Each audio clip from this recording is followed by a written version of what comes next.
Bonjour chers élèves, contente de vous retrouver.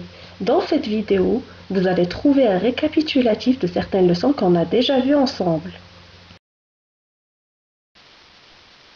Nous allons consacrer ce premier résumé pour la leçon des accents. En français, il existe 3 types d'accents. L'accent aigu, l'accent grave et l'accent circonflexe. Pour l'accent aigu, il ne peut se mettre que sur la voyelle E. Exemple, café, musée, fait, ainsi de suite. Pour l'accent grave, peut se mettre sur la voyelle E. Exemple, la grève, peut se mettre sur la voyelle A. Exemple, à la maison, peut se mettre sur la voyelle U. Exemple, la maison où j'ai grandi. Dans ce cas, on peut dire que l'accent est venu pour éviter ou bien pour distinguer une confusion. Prenons le cas de A avec accent. À la maison. Dans ce cas, on parle de A, la préposition. Si on avait le cas de A sans accent, on allait parler du verbe avoir conjugué. Passons à l'accent circonflexe. Comme nous le savons tous, que l'accent circonflexe peut se mettre sur toutes les voyelles, sauf la voyelle Y.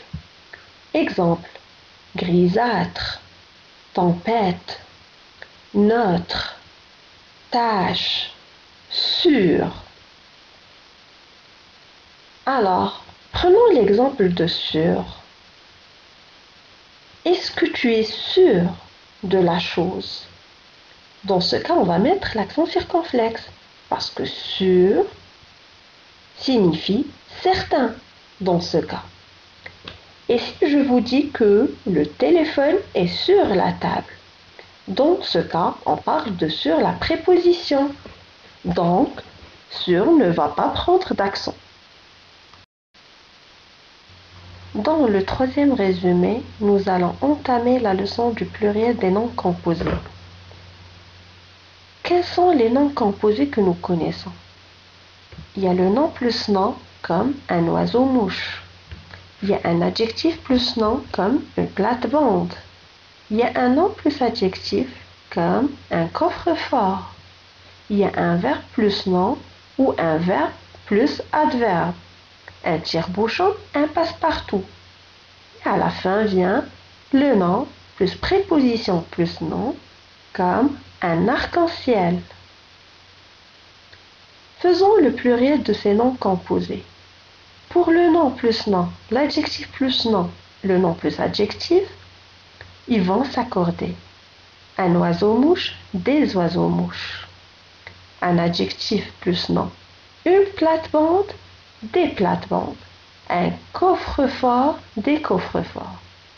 Pour ces 3 cas, on a remarqué qu'ils se sont accordés. Il y a des S de pluriel. Passons au cas du verbe plus nom et le verbe plus adverbe. Pour un tire-bouchon, le verbe ne va pas s'accorder, mais le nom, si, il va prendre un S, des tire-bouchons. Quant au verbe plus l'adverbe, un passe partout, il ne va jamais s'accorder. Et à la fin vient le nom plus la préposition plus le nom, des arcs-en-ciel, seul le premier nom qui va s'accorder.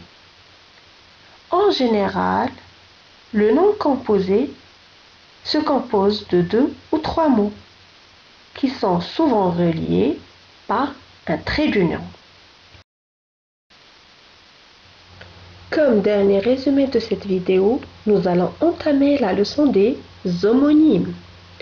Nous allons prendre quelques homonymes comme EET et EEST. EET est une conjonction de coordination qu'on peut remplacer par OU. Sami et Shedi.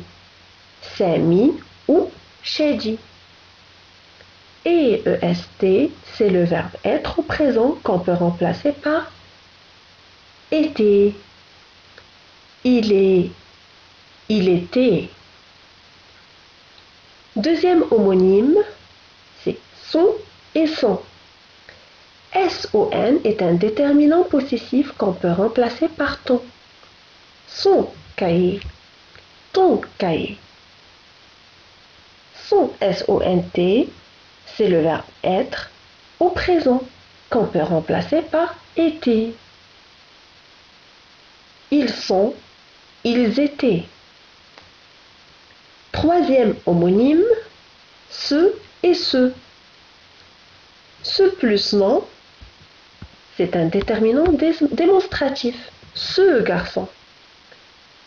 SE plus verbe, c'est un pronom pronominal. Se déplacer. Quatrième homonyme. On et o. On, c'est le pronom personnel qu'on peut remplacer par il. On ou on. On ou nt, c'est le verbe avoir au présent qu'on peut remplacer par avait. Prenons un exemple de on avec on. On est amis. On peut le remplacer par il est ami.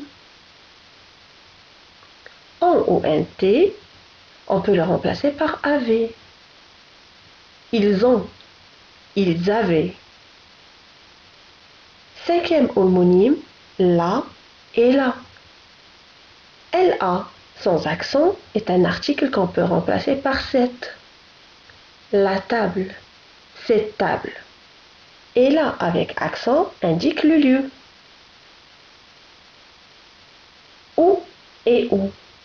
Où sans accent est une conjonction de coordination qu'on peut remplacer par ou bien.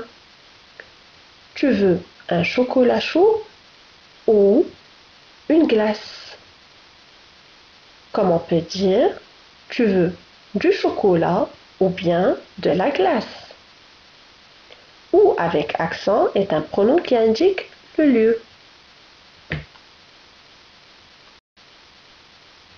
Je vous remercie pour votre écoute et à la prochaine.